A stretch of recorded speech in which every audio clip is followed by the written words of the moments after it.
Salut à toutes et à tous et bienvenue dans ce nouvel épisode de Débrief. Donc, je n'avais pas fait d'épisode depuis bientôt 6 mois et donc je suis vraiment contente d'être de retour. Dans cet épisode, je vais vous expliquer l'utilisation de plusieurs mots. Le mot flemme, qu'est-ce que ça veut dire et comment on l'utilise dans la langue française. Le mot expectation, qui est un mot qui m'a surpris moi-même puisque en préparant cet épisode, je me suis rendu compte ou j'ai appris tout simplement des choses que je vais vous expliquer. Je vais aussi vous expliquer comment bien utiliser le mot interview parce que c'est un mot que j'entends souvent utilisé dans un contexte dans lequel il ne devrait pas être utilisé et je vais vous dire lequel. Et enfin, je vais conclure cet épisode en vous expliquant comment bien utiliser le conditionnel dans les phrases qui commencent par si. Et donc ça, c'est une explication qui concerne les apprenants de la langue française, mais aussi tous les petits français, puisque nous faisons tous la même erreur. Donc, commençons cet épisode par le mot flemme. Qu'est-ce que c'est la flemme? La flemme, c'est quand on n'a pas envie de faire quelque chose, quand on est paresseux. Mais paresseux dans un contexte où, par exemple, on s'est reposé, on a eu des activités chill, on n'était pas du tout stressé et on n'a pas envie de faire quelque chose, on a envie de continuer à être dans cet état de je fais ce que je veux ou je fais rien. Et donc j'ai la flemme, c'est oh là là, j'ai pas envie de faire ça. Imaginez, nous sommes le dimanche soir. Vous vous souvenez, quand on était petit, on avait des devoirs à faire pour le lundi. Et moi, il m'arrivait parfois de ne pas faire du tout mes devoirs le samedi, ni le dimanche matin, mais d'attendre le dernier moment pour les faire. Et donc c'était le dimanche soir, horrible, où il fallait préparer ses leçons, faire ses devoirs pour le lendemain. Et donc c'était la flemme. J'avais la flemme de faire mes devoirs. Et fait qui est intéressant, c'est en faisant mes recherches sur ce mot, j'ai remarqué sur le site lalanguefrançaise.com que ce mot est de plus en plus utilisé en France depuis 2019. Alors bon, est-ce que c'est parce que le contexte international donne la flemme? C'est possible, hein. Franchement, ça ne m'étonnerait pas. Ensuite, le deuxième mot que je voulais vous partager, c'est le mot expectation. Et en fait, c'est parce que c'est un mot qui a été utilisé par l'un de mes élèves et donc je vous en parle maintenant et en faisant mes recherches, je me suis rendu compte que c'était bien un mot français puisque moi je pensais que c'était un anglicisme puisque expectation, c'est un mot que je n'ai entendu que dans la langue anglaise.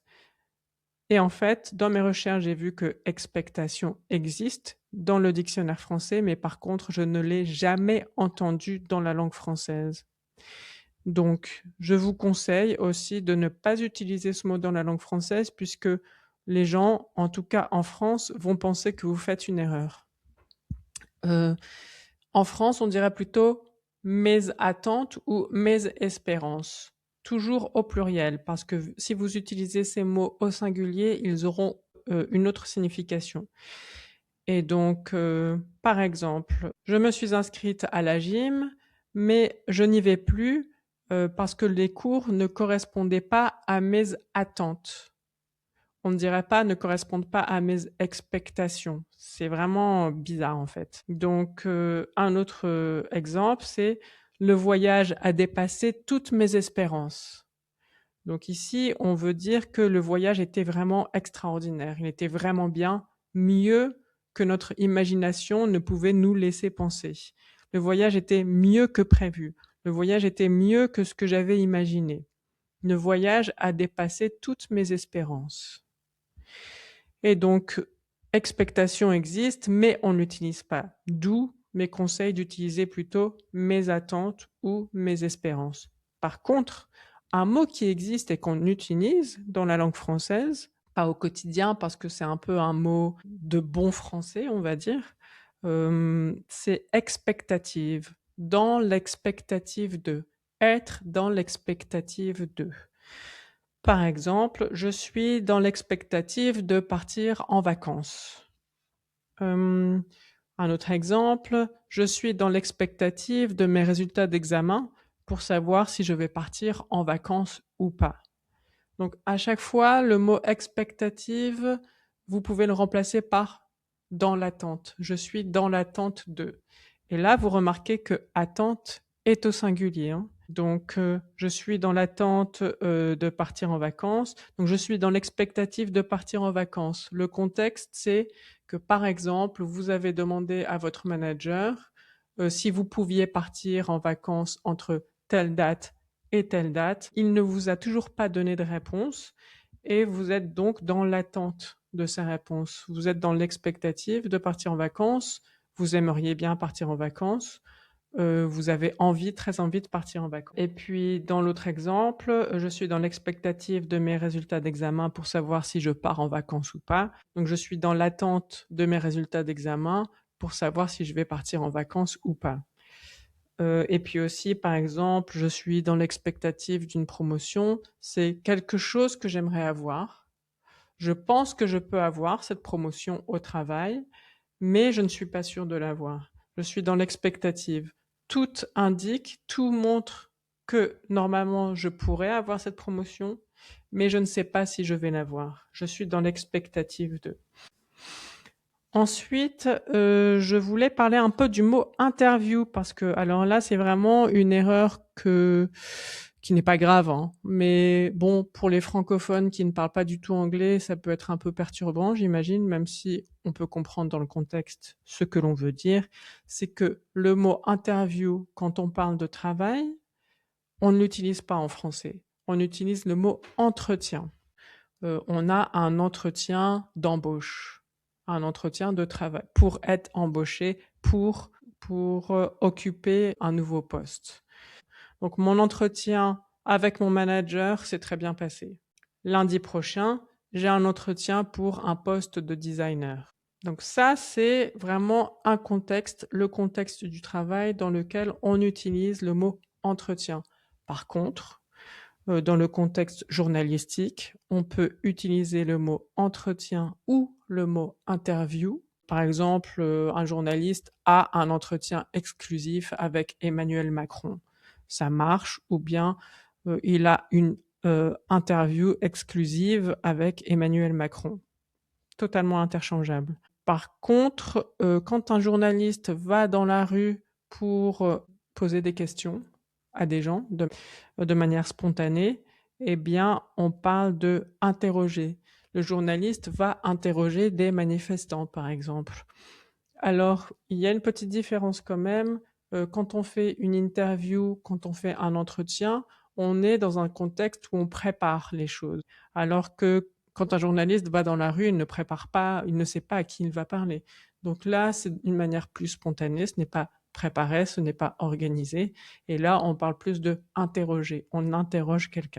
Bon, si vous avez des questions, vous savez, vous pouvez les laisser en commentaire. Pour finir cet épisode, donc, je voulais vous expliquer comment bien utiliser le conditionnel dans les phrases qui commencent avec si.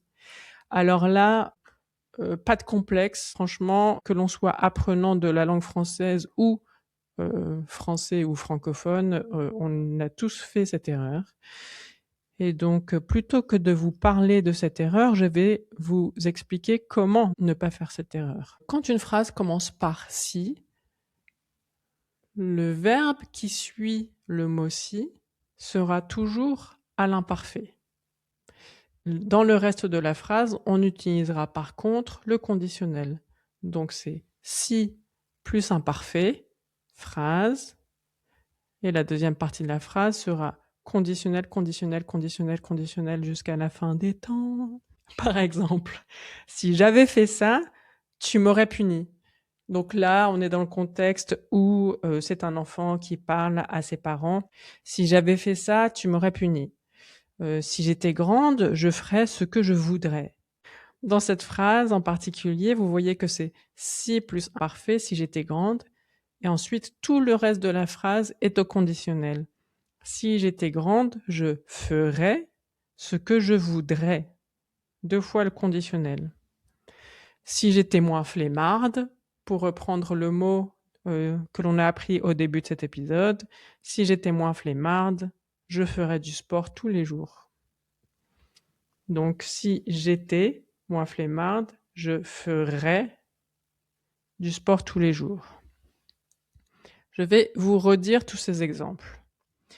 Si j'avais fait ça, tu m'aurais puni. Si j'étais grande, je ferais ce que je voudrais. Si j'étais moins flemmarde, je ferais du sport tous les jours. Pourquoi j'insiste sur le r? Parce que la particularité du conditionnel, vous le savez, c'est que il est construit en conjuguant la première partie du verbe au futur, r, et ensuite on ajoute en terminaison l'imparfait. Et c'est ce R, le son, la mélodie de la phrase qui vous indique si votre phrase est bien conjuguée ou non. Parce que quand nous sommes enfants et que nous faisons l'erreur de conjuguer toute la phrase au conditionnel, nos parents nous disent « les si n'aiment pas les ré », les ré. C'est-à-dire que après le si, on ne peut pas mettre du conditionnel parce que sinon on entendrait r. Les si n'aiment pas les ré. On est tellement habitué à entendre nos parents dire les si n'aiment pas les ré, les si n'aiment pas les ré, qu'au bout d'un moment, notre cerveau comprend et on finit par bien conjuguer la phrase si plus imparfait plus conditionnel. On finit la petite leçon de cette manière. J'espère que j'ai été claire. Les épisodes de débrief seront publiés tous les 2 mois, en alternance avec des quiz que j'espère organiser live. Donc on se retrouve bientôt et puis merci d'avoir regardé cette vidéo jusqu'à la fin. Tchuss!